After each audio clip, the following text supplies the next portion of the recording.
ओम शांति।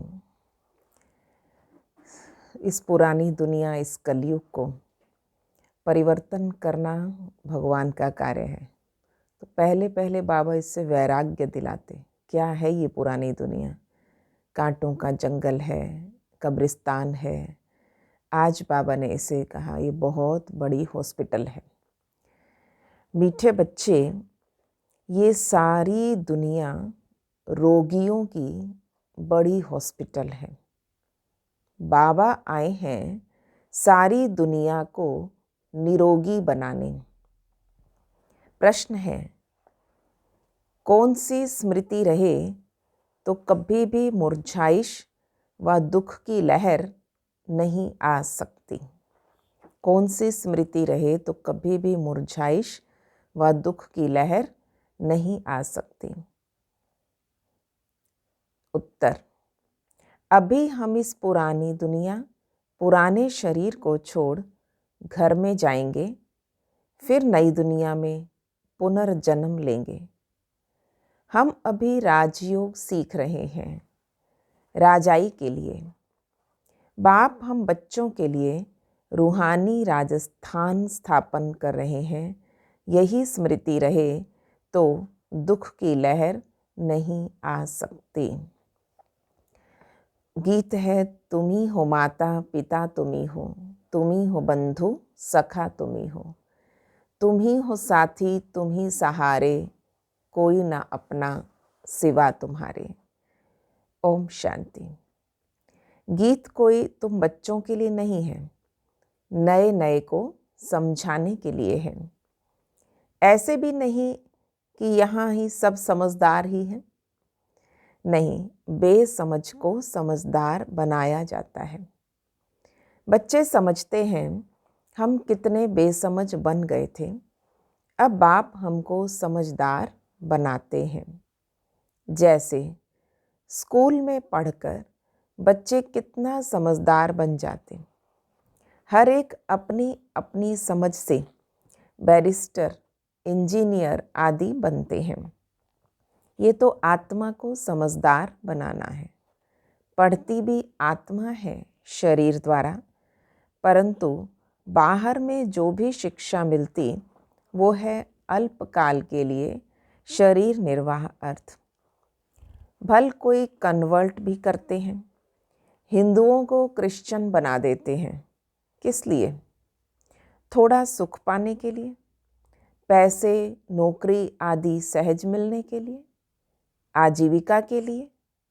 पर अब तुम बच्चे जानते हो, हमको पहले पहले तो आत्म अभिमानी बनना पड़े। ये है मुख्य बात, क्योंकि ये है रोगी दुनिया। अब इसमें भी आत्मिक स्थिति कितनी अच्छी काम करती है। पहले शरीर से अलग मैं आत्मा हूँ। रोगी कौन है? शरीर है। पर यहाँ बाबा हम सब आत्माओं को भी कह रहे हैं कि इतने जन्मों में आत्मा कमज़ोर हो गई है, और उस कमज़ोर आत्मा को कितने नरिशमेंट, कितने विटामिन्स, कितना कुछ देना पड़ता है। तो सबसे पहला विटामिन है विटामिन ए। आत्मा हूँ मैं, तो आत्मिक स्थिति पक्की करनी है।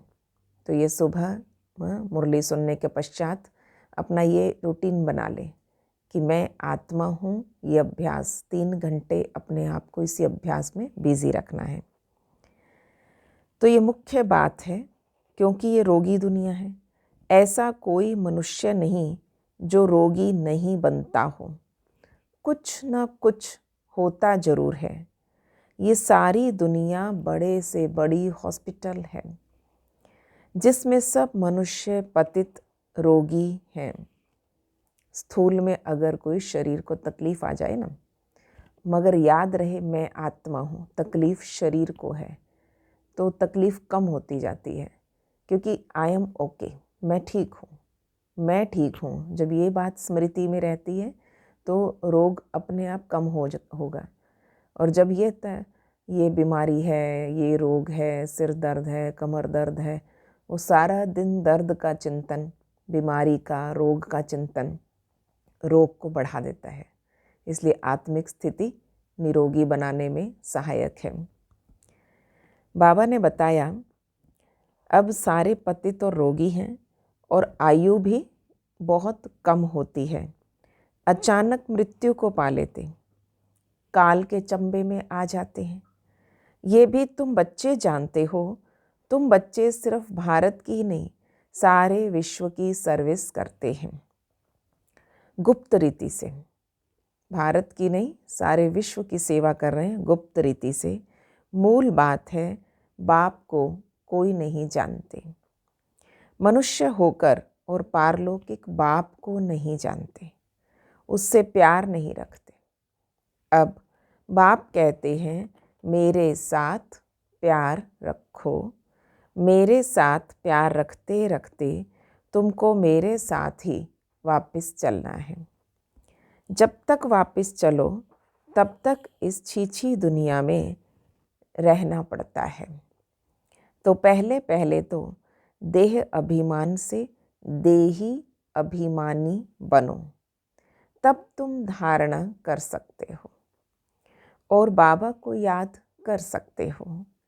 अगर देही अभिमानी नहीं बनते तो कोई काम के नहीं। देह अभिमानी तो सभी हैं।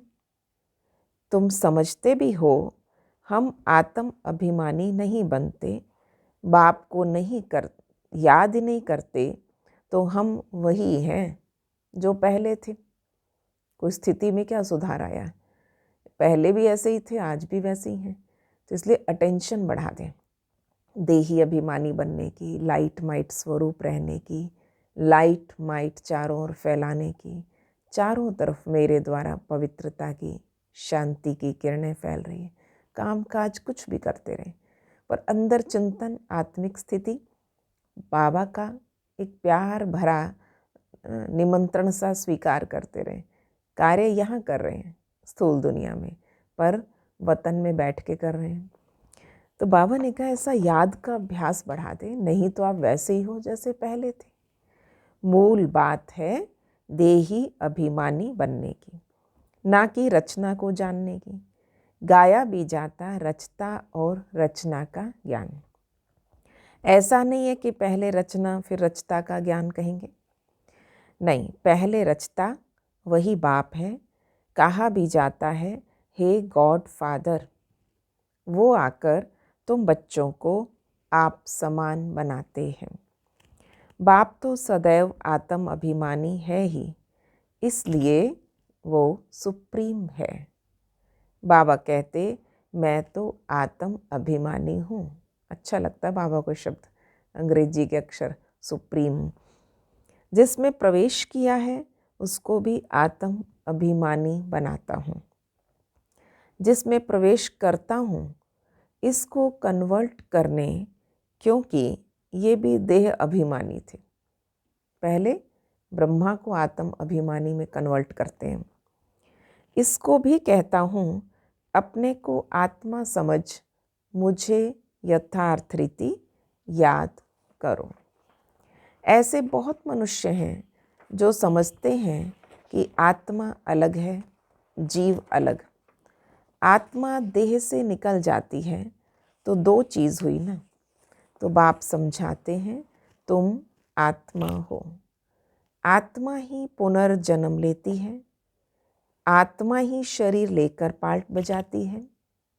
बाबा बार बार समझाते हैं, अपने को आत्मा समझो। इसमें बड़ी मेहनत है, घड़ी घड़ी मेहनत है, क्योंकि फिर भूलोगे, फिर देह भान में आए, फिर याद करो। जैसे स्टूडेंट पढ़ने के लिए एकांत में बगीचे आदि में जाकर पढ़ते, पादरी लोग भी घूमने जाते हैं तो एकदम शांत रहते हैं। वो कोई आत्म अभिमानी नहीं रहते, क्राइस्ट की याद में रहते हैं। घर में रहकर भी याद तो कर सकते हैं, परंतु खास एकांत में घूमते हैं। क्राइस्ट को याद करने के लिए एकांत में जाते और कोई तरफ देखते भी नहीं। जो अच्छे अच्छे होते हैं समझते हैं कि हम क्राइस्ट को याद करते करते उसके पास चले जाएंगे। क्राइस्ट हेवन में बैठा है, हम भी हेवन में चले जाएंगे। ये भी समझते हैं क्राइस्ट हेवनली गॉड फादर के पास गया। हम भी याद करते करते उसके पास चले जाएंगे। सभी क्रिश्चियन उस एक के बच्चे ठहरे, इसमें कुछ ज्ञान ठीक है, क्योंकि क्राइस्ट की आत्मा तो ऊपर गई ही नहीं। क्राइस्ट नाम तो शरीर का है जिसको फांसी पे चढ़ाया, आत्मा तो फांसी पे नहीं चढ़ती है, क्रॉस पे चढ़ा दिया था। अब क्राइस्ट की आत्मा गॉड फादर के पास गई, ये कहना भी रॉन्ग हो जाता है, क्योंकि अब हमें समझ में आ गया शरीर छोड़ा है फिर शरीर लेना है। वापस कोई कैसे जाएंगे? हर एक को स्थापना फिर पालना जरूर करनी होती है। मकान को पुताई आदि कराई जाती है, तो ये भी तो पालना है ना। अगर मकान बनाया है तो उसको साल 2 साल 4 साल में उसकी पुताई करवा रहे हैं, तो इसलिए मकान बनाया तो पालना भी करनी पड़ेगी। अब बेहद के बाप को तुम याद करो। ये नॉलेज बेहद के बाप के सिवाय कोई दे ना सके। अपना ही कल्याण करना है, रोगी से निरोगी बनना है। ये रोगियों की बहुत बड़ी हॉस्पिटल है, सारी विश्व रोगियों की हॉस्पिटल है। रोगी जरूर जल्दी मर जाएंगे, बाप आकर इस सारे विश्व को निरोगी बनाते हैं। ऐसा नहीं है कि यहाँ ही रोगी बनेंगे।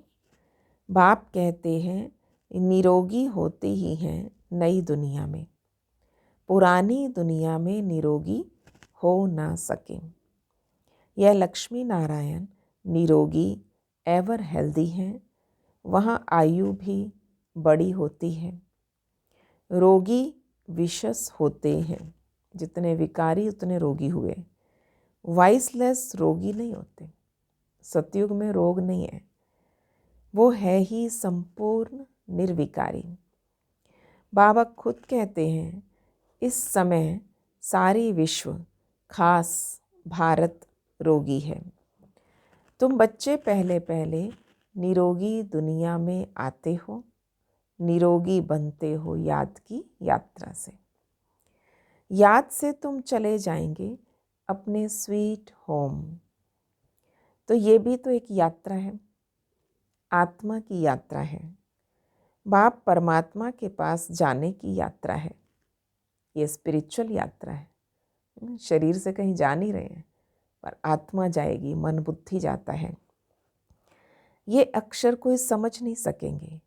तुम भी नंबरवार जानते हो, परंतु भूल जाते हो। मूल बात है ये, समझाना भी बहुत सहज है, पर समझाए वो जो खुद भी रूहानी यात्रा पर हो। खुद समझा हुआ होगा तो समझाएगा, खुद अनुभव किया होगा तो कराएगा। खुद होगा नहीं, रूहानी यात्रा पे दूसरों को क्या यात्रा सिखाएं। खुद होगा नहीं और दूसरों को बताएंगे, वक्ता तो बन जाते हैं, पर बाबा ने कहा तीर नहीं लगेगा। सच्चाई का जौहर चाहिए। हम बाबा को इतना याद करते हैं, जो बस स्त्री पति को कितना याद करती है, और ये तो पतियों का पति है, बापों का बाप है, गुरुओं का गुरु है। कितना अंदर उस चीज़ से प्यार होना चाहिए। इतना बड़ा पतियों का पति मिल गया, बापों का बाप, गुरुओं का गुरु। बाबा ने कहा गुरु लोग भी उस बाप को ही तो याद करते हैं। कोई गुरु ये तो नहीं कहेंगे कि मुझे याद करो। अगर वो कहते मुझे याद करो, इट मीन्स रॉन्ग डायरेक्शन है। इट मीन्स वो गुरु नहीं है। गुरु मीन्स गाइडेंस देने वाला, गाइड होता है जो भगवान तक ले जाए या पहुंचाए या रास्ता बताए। अगर वो कह रहा है मुझे याद करो, तो गुरु ठीक नहीं है।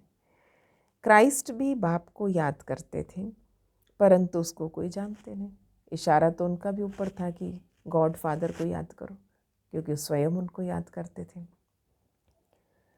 तो बाप जब आए तब आकर अपनी पहचान देवे। भारतवासियों को ही बाप का पता नहीं, तो औरों को कहाँ से मिल सकता है। विलायत से भी यहाँ आते हैं योग सीखने के लिए। समझते हैं प्राचीन योग भगवान ने सिखाया है, यह है भावना। तो बाप समझाते, सच्चा सच्चा योग तो मैं ही कल्प कल्प आकर समझाता हूँ। एक ही बार। मुख्य बात है अपने को आत्मा समझ, बाप को याद करो। इसी को रूहानी योग कहा जाता है। बाकी सबका है जिस्मानी योग, ब्रह्म से योग। तो वो भी तो बाप तो नहीं, वो तो महतत्व है, रहने का स्थान। तो राइट एक ही बाप है, एक बाप को ही सत्य कहा जाता है। ये भी भारतवासियों को पता नहीं कि बाप ही सत्य कैसे है, और वही सचखंड की स्थापना करते हैं, सतयुग की स्थापना। सचखंड और झूठखंड, तुम सब कहाँ रहते हो? अब परमधाम को भी सचखंड कहा जाएगा। तो बाबा ने कहा, तुम जब सचखंड में रहते हो वहाँ रावण राज्य ही नहीं है। वैसे सचखंड वसे निरंकार ऐसा शब्द है ग्रंथ साहब में, तो उसमें बताया है परमधाम को। पर बाबा ने हमको कहा है दोनों ही सचखंड है, पवित्र दुनिया है। तो सतयुग में रावण राज्य नहीं है।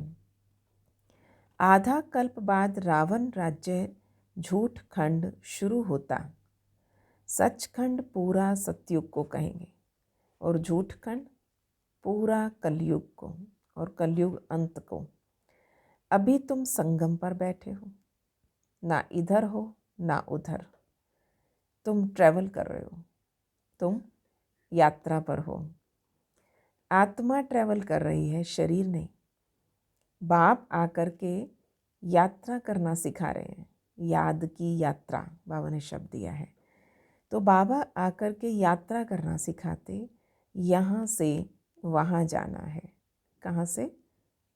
कलयुग से सतयुग में जाना है, झूठ खंड से सचखंड में जाना है, कांटों की दुनिया से फूलों के बगीचे में जाना है, यहाँ से वहाँ जाना है। तुमको ये सिखाते हैं।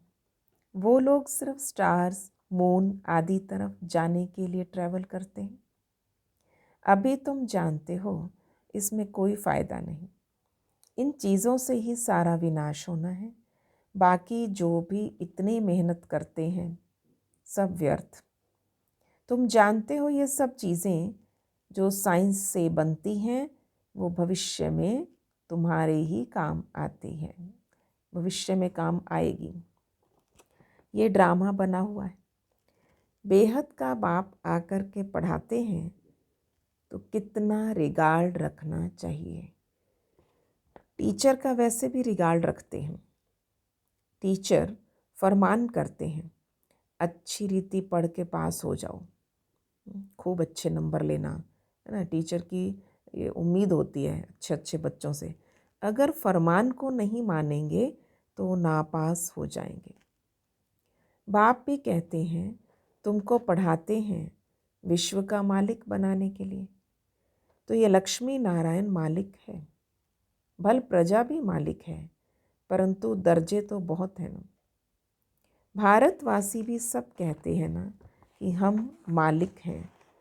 गरीब भी भारत का मालिक अपने को समझेगा, परंतु राजा और उसमें फ़र्क कितना है। नॉलेज से मर्तबे का फ़र्क हो जाता है। जितना जितना अच्छी रीति पढ़ेंगे उतना ऊंचा पद, नहीं पढ़ा या नापास हो गए तो बाबा ने कहा उतने कम पदवियाँ। नॉलेज से मर्तबे का फ़र्क हो जाता है। नॉलेज में भी होशियारी चाहिए, पवित्रता भी जरूरी है, और हेल्थ वेल्थ भी चाहिए। स्वर्ग में सब है ना। बाप एम ऑब्जेक्ट समझाते हैं, दुनिया में और कोई की बुद्धि में ये एम ऑब्जेक्ट है ही नहीं। ऐसा लक्ष्य कोई नहीं रखता। भक्ति करते करते किसी ने लक्ष्य रखा हो, पढ़ाई करते किसी ने लक्ष्य रखा हो, नहीं। तुम फट से कहेंगे कि हम ये बनते हैं। लक्ष्मी नारायण इतना ऊंचा लक्ष्य है और बाबा स्थान स्थान पर ऐसे सुंदर चित्र लगाने को कहते हैं। ये लक्ष्य सामने रहे। बाप एम ऑब्जेक्ट समझाते, दुनिया में और कोई की बुद्धि में ये नहीं। तो सारे विश्व में हमारी राजधानी होगी, हम ये बनेंगे तो सारे विश्व में हमारी राजधानी होगी। ये तो अभी पंचायती राज्य है। पहले थे डबल ताजधारी, फिर एक ताज और अभी 9 ताज। सतयुग में डबल ताज, द्वापर में आकर एक सिंगल ताज, पवित्रता का ताज उड़ गया। और फिर अभी 9 ताज मेडिटेशन हॉल में बाबा के कमरे के सामने पांडव भवन में है। तो उसमें अंदर बड़े सुंदर चित्र लगा रखे हैं। तो उस चित्र में सृष्टि चक्र के अंदर जैसे द्वापर युग आया तो उसमें दिखाया है कैसे भक्ति कर रहे हैं, शिव को जल अर्पित कर रहे हैं, और पीछे से जैसे राजा विक्रमादित्य पूजा कर रहे हैं तो पीछे से रावण उसका लाइट का ताज खींच के ले जा रहे हैं। तो यानी जहाँ अपवित्रता आई, लाइट का ताज गायब हो गया। तो वहाँ हो गए सिंगल ताज वाले राजा, और अब तो 9 ताज। बाबा ने मुरली में कहा था, ये भी चित्र हो, डबल सिरताज राजाओं के आगे सिंगल ताज वाले माथा झुकाते। द्वापर के राजा सतयुग के राजाओं की पूजा करेंगे। अभी बाप कहते, मैं तुमको राजाओं का राजा डबल सिरताज बनाता हूँ। वो है अल्पकाल के लिए, और ये है 21 जन्मों की बात। पहली मुख्य बात, पावन बनो। बुलाते भी हैं, आकर पतित से पावन बनाओ। ऐसा नहीं कहते कि राजा बनाओ। अब तुम बच्चों का है बेहद का सन्यास।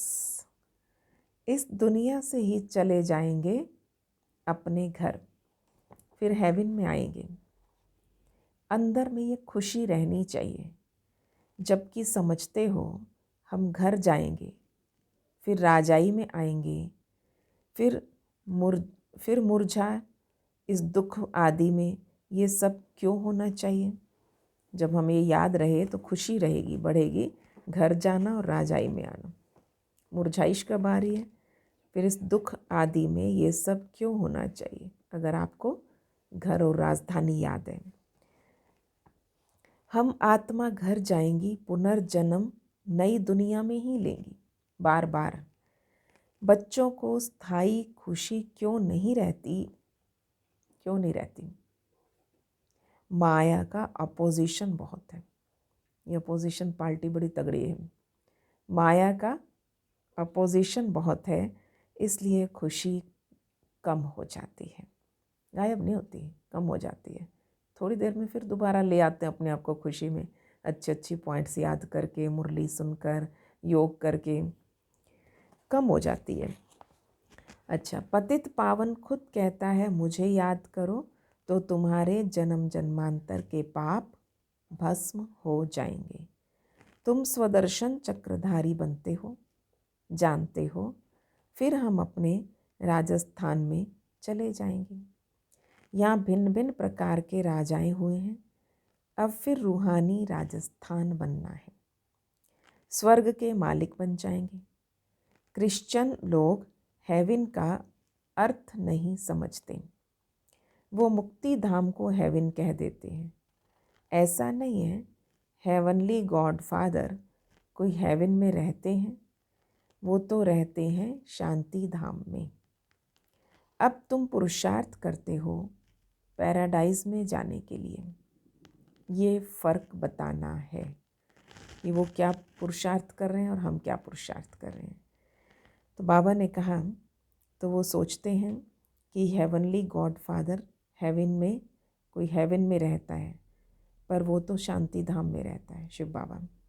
अब तुम पुरुषार्थ कर रहे हो पैराडाइज में जाने का, तो ये फ़र्क बताओ, हेवन होता क्या है। उन्होंने कहा भगवान के पास चले गए क्राइस्ट, तो वो हेवनली गॉड फादर है, वो हेवन होगा, ऊपर कहीं स्वर्ग है। पर अब हमें पता है इसी धरती पे स्वर्ग होगा। गॉड फादर है मुक्ति धाम में रहने वाला। हेवन नई दुनिया को कहा जाता है, और फादर ही आकर पैराडाइज स्थापन करते हैं। तुम जिसको शांति धाम कहते हो, उसको वो लोग हेवन समझते हैं। तो ये सब समझने की बातें हैं। बाबा कहते नॉलेज तो बहुत सहज है, ये है पवित्र बनने की नॉलेज, मुक्ति जीवन मुक्ति में जाने की नॉलेज जो बाप ही दे रहे हैं। जब किसी को फांसी दी जाती है तो अंदर में ये रहता है हम भगवान के पास जाते हैं। फांसी देने वाले भी कहते हैं गॉड को याद करो। गॉड को जानते दोनों ही नहीं, जो बता रहा है फांसी दे रहा है और जो फांसी चढ़ रहा है, पता दोनों को ही नहीं है गॉड क्या है। उनको तो उस समय मित्र संबंधी आदि जाकर याद पड़ते हैं। गायन है अंतकाल जो स्त्री सिमरे। अब कैसी गति होगी, किस स्थिति में शरीर छोड़ रहे हो। अंतकाल जो स्त्री सिमरे वलवल वैश्य योनि उतरे। अंतकाल पुत्र को सिमरे वलवल सुवर योनि उतरे। ऐसा बताते हैं वहाँ पे कि क्या बनोगे तुम। अब बनोगे इसका मतलब ये नहीं है कि सचमुच शक्ल ऐसी होगी। जन्म और जीवन दो बातें बाबा ने क्लियर कर दी। तो जन्म मनुष्य का मनुष्य ही है, पर जीवन ऐसा हो जाएगा। सूअर क्या करता है, सूअर कीचड़ में पड़ा है, 7-8 बच्चे हो जाते हैं, वो भी कीचड़ में पड़े हैं। बाबा ने कहा कैसी लाइफ होने वाली है अगर पुत्र पोत्रों का सिमरण करते करते शरीर छोड़ोगे। इसलिए अंतकाल केवल और केवल भगवान याद आना चाहिए और कुछ भी नहीं। सतयुग में मोह जीत रहते हैं क्योंकि वहाँ जानते हैं ये एक खाल छोड़ दूसरी ले लेंगे। वहाँ याद करने की दरकार नहीं है, स्मृति स्वरूप है वहाँ पे, तो स्मृति में लाना नहीं है। सतयुग में दरकार ही नहीं है याद करने की, वहाँ याद करने की दरकार नहीं। इसलिए कहते हैं दुख में सिमरण सब करे, सुख में करे ना कोई। यहाँ दुख है इसलिए याद करते हैं कि भगवान से कुछ मिले। वहाँ तो सब कुछ मिला हुआ ही है। तुम कह सकते हो हमारा उद्देश्य है मनुष्य को आस्तिक बनाना, धनी का बनाना। अभी सब निधन के हैं, हम धन का बनते, यानी सुख शांति संपत्ति का वर्षा देने वाला बाप ही है। इन लक्ष्मी नारायण की कितनी बड़ी आयु थी, ये भी जानते हैं। भारतवासियों की पहले पहले आयु बहुत बड़ी रहती थी, 150 वर्ष आयु, निरोगी काया। अब छोटी हो गई है। क्यों छोटी हुई ये भी कोई जानता नहीं है। जितने विकारी हुए, रोगी हुए, उम्र छोटी होती गई। तुम्हारे लिए तो बहुत सहज हो गया समझना और समझाना। सो भी नंबरवार है, समझानी हर एक की अपनी अपनी है। जो जैसी धारण करते हैं ऐसे समझाते हैं। अच्छा, मीठे मीठे सिकिलधे बच्चों प्रति माता पिता बाप दादा का याद प्यार और गुड मॉर्निंग। रूहानी बाप के रूहानी बच्चों को नमस्ते। हम रूहानी बच्चों की रूहानी बाप दादा को नमस्ते जी, नमस्ते जी। गुड मॉर्निंग बाबा, शुक्रिया बाबा, वाह बाबा वाह।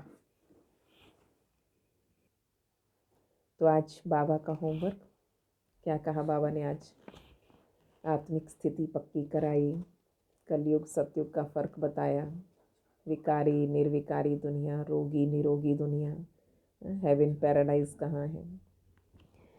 पहला पॉइंट, जैसे बाप सदैव आत्म अभिमानी है ऐसे आत्म अभिमानी रहने का पूरा पूरा पुरुषार्थ करना है।